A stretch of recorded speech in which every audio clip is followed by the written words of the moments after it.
ఉదయం న్యూస్. పల్నాడు జిల్లా సత్తెనపల్లి నియోజకవర్గం రాజుపాలెం మండలం దేవరంపాడు గ్రామ శివారులోని నేతి వెంకన్న స్వామి తిరునాళ్ల ఏర్పాట్లపై దేవస్థానం ఈవో గణపతి సురేష్ వివరణ.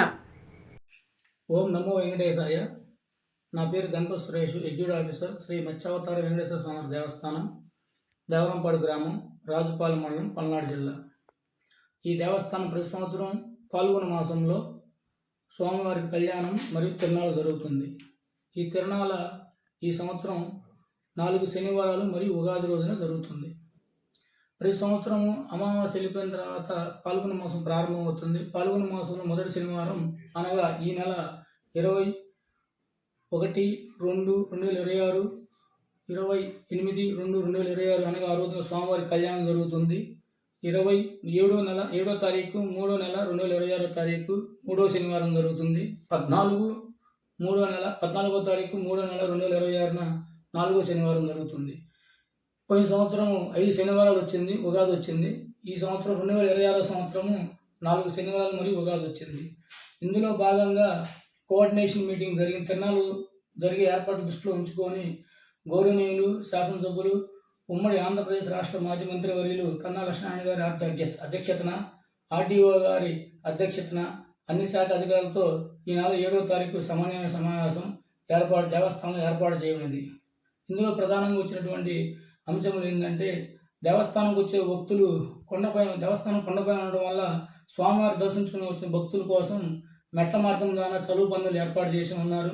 అదేవిధంగా స్థానిక ఎమ్మెల్యే అయినటువంటి కన్నా లక్ష్మీనారాయణ గారు కూడా భక్తుల సౌకర్యార్థం కోసం తాగునీటి సరఫరా చేయటకు ఆర్ఓఆర్ ప్లాంట్ ఏర్పాటు చేసి భక్తులు సరఫరా చేయమని చెప్పేసి దాన్ని ఏర్పాటు చేసి ఉన్నారు. దాని ద్వారా భక్తులకి ఆర్ఓఆర్ వాటర్ సప్లై చేస్తున్నాము. ఇది గత సంవత్సరం ఎప్పుడు జరగలేదు.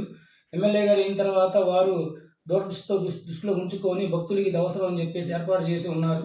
అదేవిధంగా ప్రతి సంవత్సరం లాగానే దేవాదాయ శాఖ అధికారులు ఇచ్చినటువంటి ఆదేశాల ప్రకారము దేవస్థానం తరఫున లడ్డు తయారు చేయడం జరుగుతుంది. ఇది దేవస్థానం తరఫునే లడ్డు తయారు చేసి టెండర్లు వేసి బ్రాహ్మణులు పెట్టి శుచి శుభ్రతో తయారు చేయడం జరుగుతుంది.